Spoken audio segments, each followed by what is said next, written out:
नमस्कार साथियों, मैं सोनम रघुवंशी फिर से आपके लिए एक शानदार जानकारी के साथ आज हम बात करेंगे आरसीएम प्लान के बारे में। जी हाँ, बहुत डिमांडिंग टॉपिक है। आपको भी देख करके और सुन करके बहुत अच्छा लगने वाला है। कई लोगों के मैसेज आए, मैम आप प्लान के ऊपर से कोई वीडियो लेकर के आए, तो आज मैंने उसी टॉपिक पर ही बात करना शुरू किया है। चलिए आज हम देखते हैं, जैसे एग्जाम्पल लिया, जैसे हम किसी न्यूअर इंसान से मिलते हैं, किसी नए इंसान से मिलते हैं, तो यदि हम उसे आरसीएम के बारे में बताना चाहें तो हम क्या बताएंगे? हम मोस्टली ये बताते हैं कि आरसीएम के फायदे क्या हैं, आरसीएम के प्रोडक्ट क्या हैं, आरसीएम से पैसा आता है, आरसीएम में पैसिव इनकम है, आरसीएम के ये फायदे, एनीथिंग एल्स। पर यदि हम उसे आरसीएम प्लान बताएं, इस सिर्फ आरसीएम प्लान से सामने वाले को एग्जैक्ट आरसीएम समझ में आ जाएगा आरसीएम है क्या, क्योंकि बहुत लोगों को आरसीएम के बारे में नहीं पता। तो पहली प्रायोरिटी है हमारी, उसे आरसीएम प्लान समझाएं। कैसे समझाएं, किस तरह समझाएं, आज हम वो देखेंगे और बहुत इजी तरीके से समझेंगे। सबको समझ में आने वाला है, एवरीवन यहां प्लान समझ जाएगा। और फिर प्लान समझने के बाद आपको करना क्या है, आपको प्लान का रट्टा मारना है। क्यों रट्टा क्यों मारना? क्योंकि यही एक प्लान है जिसे आपको हर जगह दिखाना है, हर इंसान को दिखाना है। जिस तरह से आप ये मान लीजिए, जैसे आप भगवान की आरती करते हैं, एक आरती है, रोज आरती करते हैं, उसको आपने क्या किया, रट्टा मार लिया। कोई मंत्र है, आपने रट्टा मार लिया, कोई हनुमान चालीसा रट्टा। इसी तरह से आपको इसका भी रट्टा मारना है, क्योंकि ये आरसीएम की जान है, आरसीएम की नींव है, आरसीएम की बैकबोन है। इसके बिना आरसीएम कुछ भी नहीं है। यदि आपने प्लान बखूबी बताना सीख लिया, प्लान आपको समझ में आ गया, तो यानी कि आरसीएम के अंदर आपने 50% काम कर लिया है। तो देखिए किस तरह से, देखिए तो हमें समझाना कैसे, किस तरह से बताना, चलिए हम स्टार्ट करते हैं। देखिए, पैसा आज के समय की सबसे बड़ी नीड क्या है? पैसा है सबसे बड़ी नीड। पैसा कैसे आता है? काम से। पैसा कैसे आता है? काम से। काम आप भी करते हैं, काम हम भी करते हैं, पैसा आप भी कमाते हैं, पैसा हम भी कमाते हैं। अंतर क्या है? पैसा आप भी कमाते हैं, पैसा हम भी कमाते हैं, पैसा आप भी खर्च करते हैं, पैसा हम भी खर्च करते हैं। आप खर्च करके कहां जा रहे हैं? आपने पैसा खर्च किया, आप गरीब बनते जा रहे हैं। मैंने पैसा खर्च किया, मैं अमीर बनती जा रही हूं। कारण क्या है? कारण सिर्फ इतना है कि आपने जो पैसा खर्च किया है, आपने वो पैसा बाजार में खर्च किया है, जो सदियों से चलती आ रही है। आपने पैसा अपना बाजार में खर्च कर दिया है, जहां से आप सिर्फ गरीब हुए हैं। और मैंने स्मार्ट वर्क किया है। मैंने पैसा बाजार में खर्च ना करके मैंने खर्च किया है आरसीएम की दुकान में। जी हाँ, मैंने अपना पैसा आरसीएम की दुकान में खर्च किया है। और मैं गरीब नहीं, मैं अमीर के साथ साथ आत्मनिर्भर, स्वस्थ और स्वावलंबन बन गई हूं। किया क्या? सिर्फ आरसीएम की दुकान बदली। क्या था, किस तरह से था, क्या है, चलिए देखते हैं। देखिए, एक नजर हम यहां डालते हैं। अभी तक हमारी जो पुरानी व्यवस्था थी, ये जिसे हम अभी भी कर रहे हैं, अभी भी लाखों करोड़ों लोग कर रहे हैं, यही काम कर रहे हैं। क्या काम करते हैं? वो मेहनत करते हैं, वो काम करते हैं, काम करके वो पैसा अर्न करते हैं।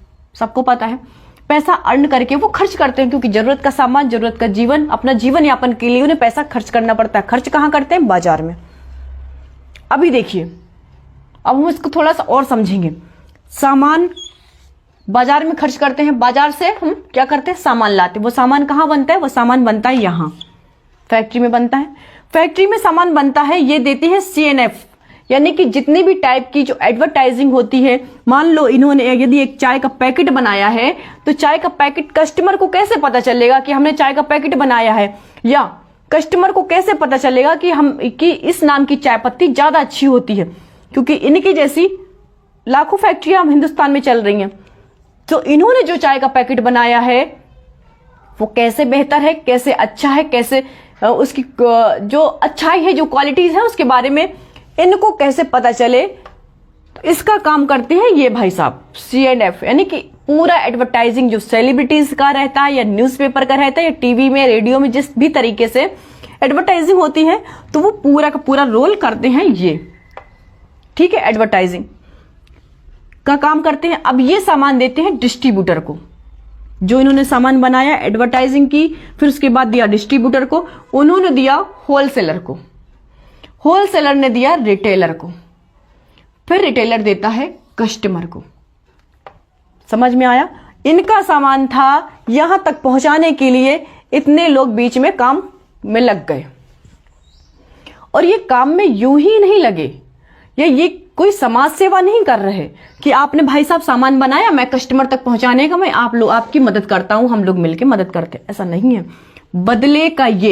बदले का ये हमारा 50% पैसा ले लेते हैं। मतलब साफ है, यदि यहां पे 50 रुपए का चाय का पैकेट बनता है ना, तो ये कस्टमर को मिलता है 100 रुपए का। 50 रुपए का चाय का पैकेट कस्टमर को मिलता है 100 रुपए का। 50% ये लोग खा जाते हैं।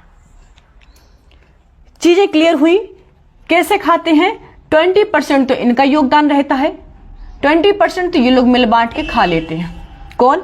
CNF, distributor, wholesaler, retailer. 20% तो ये लोग खा लेते हैं। बाकी का बचा जो 30% है, ये पूरा का पूरा जाता है एडवर्टाइजिंग में।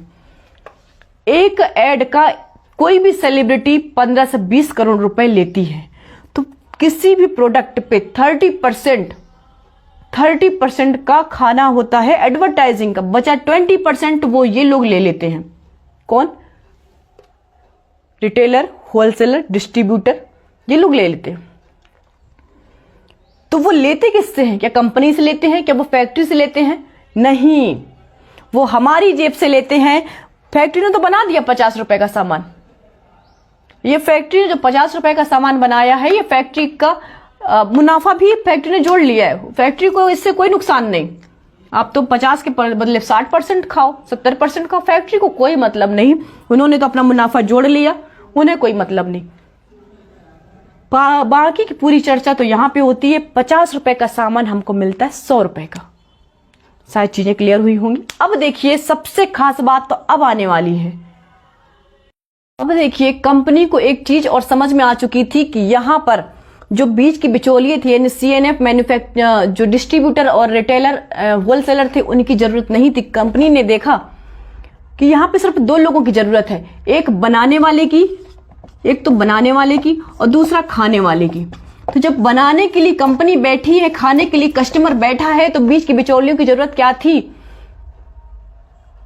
सिर्फ 2 की जरूरत है, बनाने वाले की, खाने वाले की। तो क्यों ना कंपनी और कस्टमर के बीच में गठबंधन हो जाए, क्यों ना कंपनी और कस्टमर के बीच में ऐसा डिस्कशन हो कि सिर्फ और सिर्फ ये 2 लोग ही रहें, बीच की बिचौलियों का कर दिया जाए सफाया। इस पर ही डिस्कशन हुआ कि जब हमें जरूरत नहीं है इनकी, तो इनका कर दो सफाया। किसका? जो बीच के बिचौलिए थे। समझना, जब बीच के बिचौलियों का कर दिया गया सफाया, तो कंपनी ने कहा क्या किया जाए। अब कंपनी ने कहा अब सिर्फ 2 काम बचते हैं। एक काम बचेगा पहुंचाने का, क्योंकि माल तो हम बनाएंगे, वो आप तक पहुंचेगा कैसे? तो ये भी काम है, पहुंचाने का काम। दूसरा काम बचता है प्रचार करने का। प्रचार क्यों? क्योंकि कंपनी क्या सामान बना रही है, उस सामान के बारे में आपको जानकारी कैसे लगेगी, या आपको लग गई तो बाकी लोगों को कैसे लगेगी? तो उस प्रचार के लिए क्या किया जाए? कंपनी ने कहा एक काम, यानी कि जो पहला काम है पहुंचाने का, वो मैं कर लूंगी, और दूसरा काम जो प्रचार करने का, वो आप कर लें। तो इन दोनों के बीच में जो गठबंधन हुआ, डिस्कशन हुआ, उसमें से 2 काम निकले। पहला काम कंपनी ने किया पहुंचाने का। कहां पहुंचाया? PUC में। कंपनी ने अपना सामान पहुंचाया PUC में, और PUC के थ्रू आपने सामान ले लिया। आपने सामान जब लिया, आपने सामान को यूज किया, आपने सामान का प्रचार करना शुरू किया। कंपनी ने कहा आप और आपकी टीम मिलकर हमारे प्रोडक्ट का प्रचार करिए। साथ में जो आप 50% वहां पर दे रहे थे, उस 50% का सिर्फ 5% मैं ट्रांसपोर्ट कर लूंगा। बाकी का रिमेनिंग 45% कस्टमर आप और आपकी टीम रखिए, क्योंकि जो यहां पे प्रचार करेगा, जो यहां पे काम करेगा, वो 45% का हकदार होता है। वो भी एक प्रोसेस के तहत आपको आपका पैसा लौटा दिया जाता है। तो यहां पर हमें कंपनी का एहसान मानना चाहिए कि कंपनी हमारे लिए इतना कुछ कर रही है। कंपनी ही करोड़ों रुपए का अपना इंफ्रास्ट्रक्चर बनाती है, वह फैक्ट्री लगाती है, लैब्स लगाती है, और उसके बाद वो हमारी इतनी मदद कर रही है। तो सारा का सारा रोल कंपनी का है, क्योंकि सारे काम यही कर रही है। जो हमें 45% का पैसा भी दे रही है ना, कंपनी ही दे रही है। ये अलग से अब बिचौलियों का काम तो हो गया खत्म। ये 45% कौन देगा? ये कंपनी देगी। इसका लेखा जोखा, जो भी हम प्रोडक्ट परचेसिंग करते हैं, जो भी हम ज्वाइनिंग लगाते हैं, जिन लोगों से हम यहाँ पे काम करवाते हैं, जितना हम प्रचार करते हैं, इन सभी चीजों का लेखा जोखा रखती है कंपनी। इन सारे चीजों का अकाउंटेंट इनके पास है। ये ही हर एक इंसान को जो यहाँ से ज्वाइनिंग लगती है, ज्वाइनिंग से लेके जितना भी वर्क होता है, जितना भी हम परचेसिंग करते हैं, जितना हम लोगों को परचेसिंग करवाते हैं, जितने टीम हमारे नीचे होती है, इन सभी का पूरा लेखा जोखा कंपनी रखती है। तो इस सारा का सारा भार कंपनी पे है। सिर्फ हमको प्रचार करना है, सिर्फ हमको प्रचार करना है, हमको प्रोडक्ट यूज करना है, हमको प्रोडक्ट खाना है, देन हमको प्रचार करना, उसके बदले का पैसा हमें कंपनी ही देती है। तो आपको चीजें क्लियर हुई होंगी। और इसके साथ साथ में जो हमें 45% दे रही है कंपनी, 45% के साथ साथ हमें और यहां से कितने फायदे मिलने वाले हैं, हम इनके प्रोडक्ट क्यों यूज करें, हम इनके प्रोडक्ट क्यों परचेस करें, क्यों प्रचार करें, इन सभी चीजों के बारे में यदि आपको जानना है तो आप वेट करिए मेरे नेक्स्ट लेक्चर का। मैं नेक्स्ट वीडियो पर लेकर के आऊंगी इनके फायदे, इसके फायदे क्या हैं।